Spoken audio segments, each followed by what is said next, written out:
All right, guys, this is another video on the CRX. We are going to be finishing up the top of the differential mount. I'm going to be cutting this piece to the length, and I'm going to be using this. It's just the square tubing.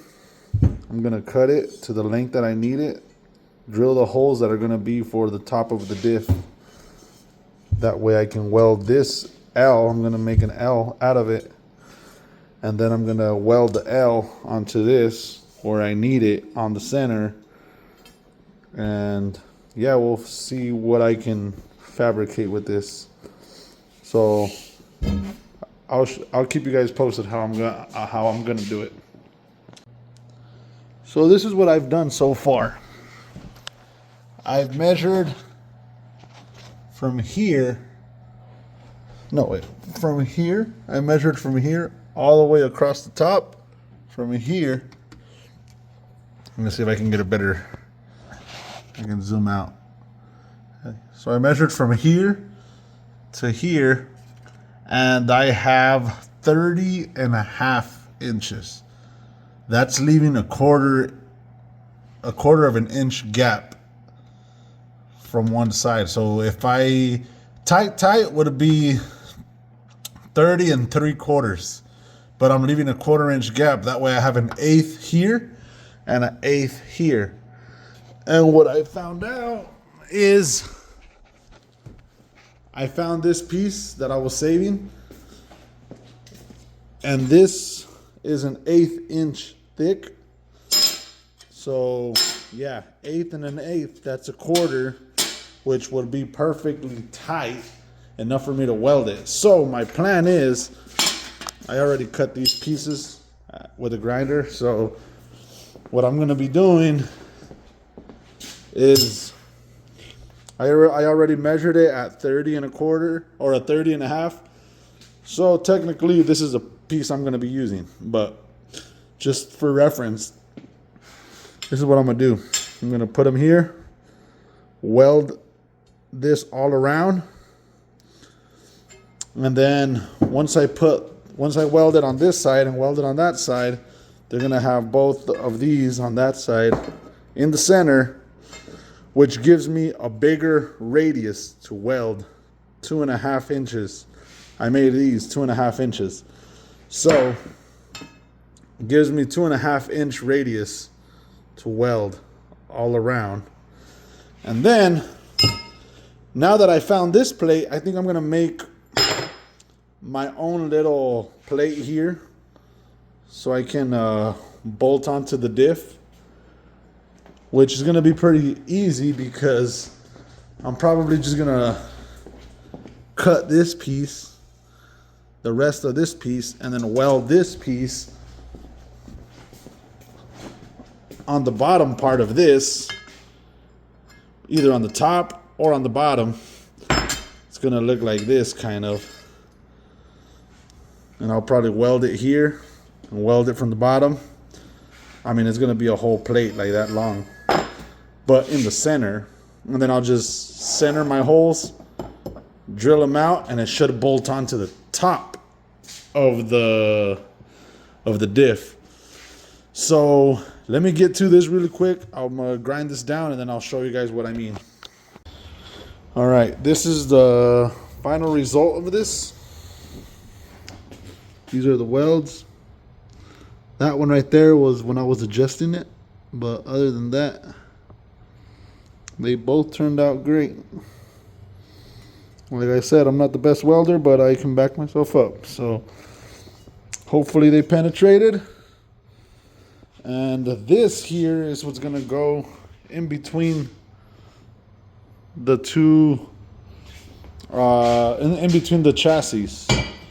So like that. And then I have to build that little plate that goes in the middle so I can drill my holes for the top of the diff. So I'm just gonna let it cool off real quick, and then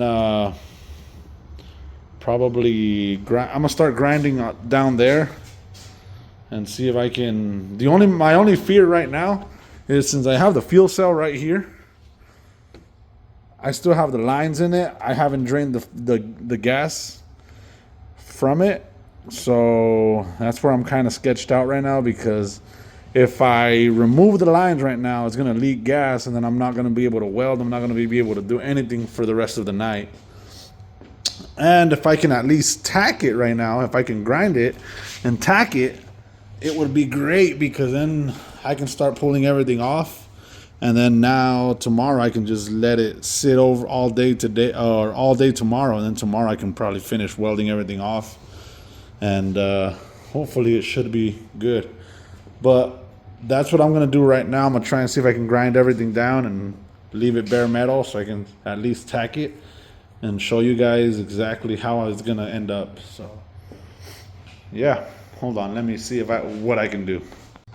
All right, so this is how I want to finish it. Look, I already marked it. I just got to grind this area down, and it fits perfect.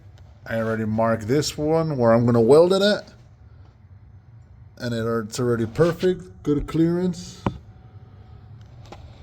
And that one there is going to get welded right there. I just got to grind that down, and it's a perfect fitment. I just got to bang this corner down that way a little so I can weld all around it. Other than that, that's the finished product. So let me just get to welding this bracket on this bar and drilling the holes out, and then we can go from there, see what we can do. So yeah. All right, so last night I left off where I was gonna drill these holes out. I just drilled them out. This is a new day, or it's already the afternoon. We got snow outside, but I just got off work. Look, I'm still in my work clothes. But right now what I'm doing, I just put the drill bit on this thing. I measured them out with the tape measure.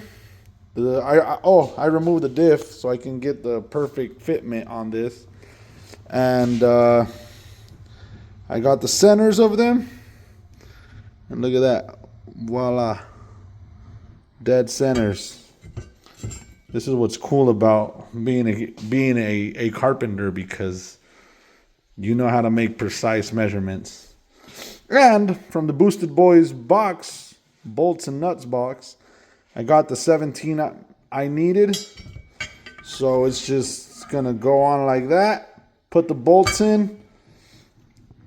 And I absolutely love that box, because I don't have to run to Ace or to the parts store to go find the bolts I need.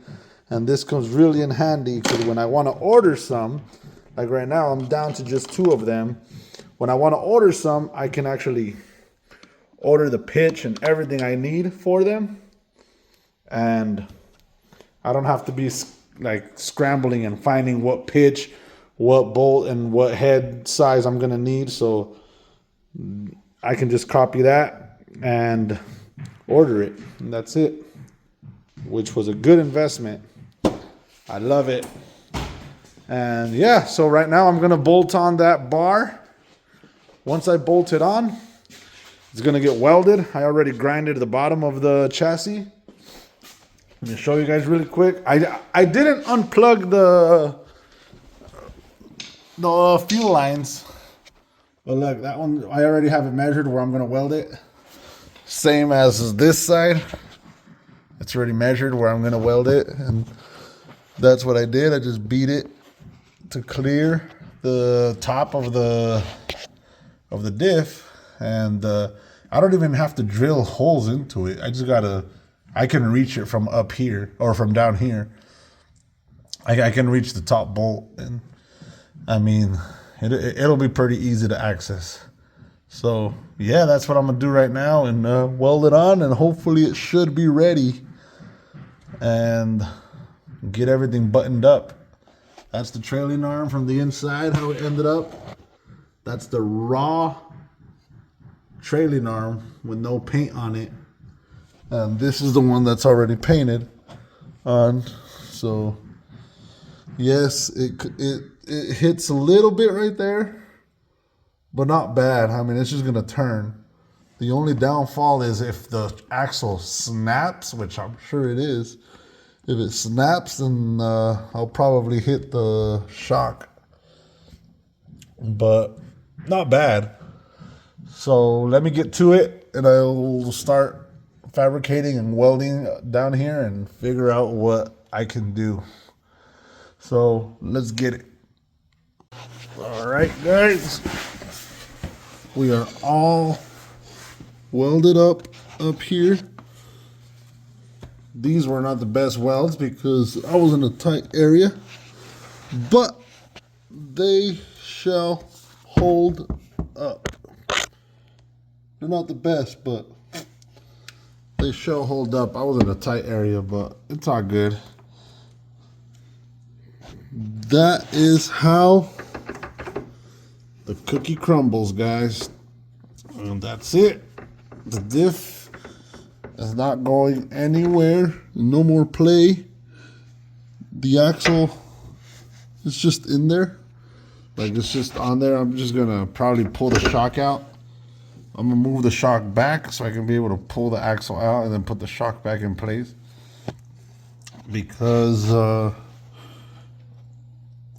don't want this thing to just be rolling around like that. I mean, eventually it's gonna get the driveline already, but as of right now, that's it for this. Like, the whole diff, it's officially mounted, welded, and it's in place solidly. So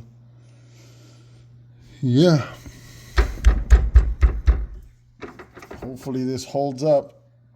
We'll find out. So now what I have to do is wait. Now I have to wait on, I ordered my, oh yeah, I also have to put on the hubs. The hubs came in already. This is my brother's case. It's just a LS, or it's a B20 case. That's the one from the CRV. So what I'm gonna do, I'm gonna borrow.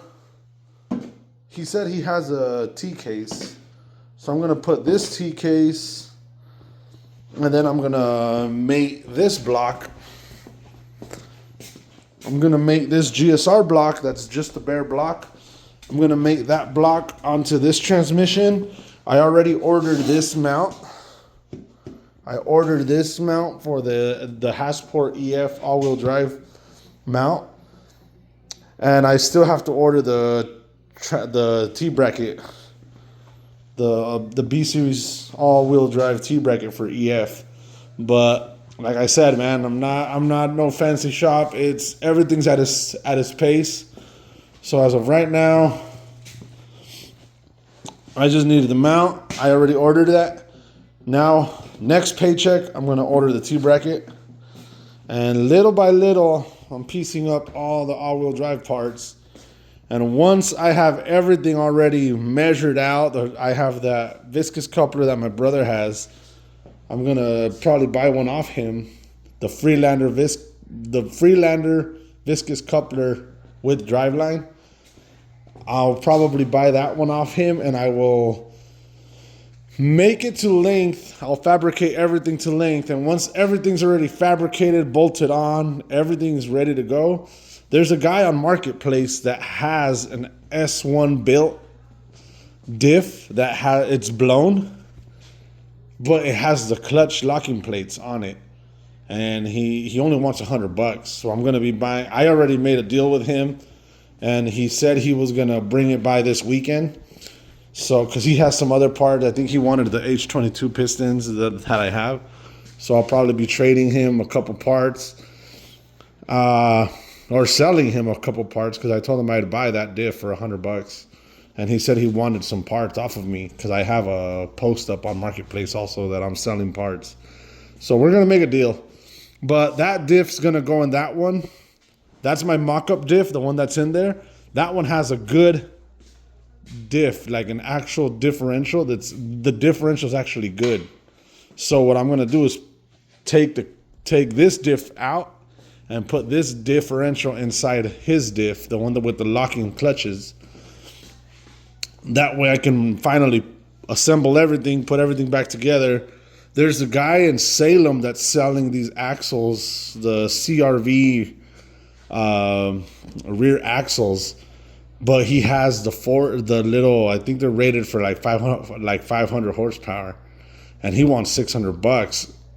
And I was trying to negotiate with him because he says he's looking for a VTEC head, and I have 3 VTEC heads over here, and I was gonna try and see if I can negotiate with him on those axles and see what I can do with that. And then once everything's all assembled and everything, that's when I'm gonna be pulling the transmission out of the donor CRV. I'm gonna be pulling the transmission out of the donor CRV and opening it up and changing the fork. Probably weld up some gussets like my brother did. Probably weld up some gussets and fabricate something, because those are known for having a weak second gear fork. They bend. So I don't want that to happen. Like I said, I'm gonna try and see if I can get the 4-wheel drive or the all-wheel drive to the 4-wheel drive to all-wheel drive Speed Factory conversion, so I can at least run GSR gears on the all-wheel drive setup. But I'm still on a budget because I have the EM1 out there that needs to get everything put back in it too. So I have 2 projects going at the same time, guys. So it's kind of, it sucks, but money goes here, money goes there, and then it's just money pit. But yeah, well, this is it for this video, and that's it. That's how the cookie crumbles on this diff. So far I've spent less than $500. I think I'm still at $300 or $400. So yeah, it's not as expensive as people say. I mean, that's what I'm saying right now, huh? Once I'm breaking things, then I'll take my words back. But as of right now, that's it for today, guys. Thanks.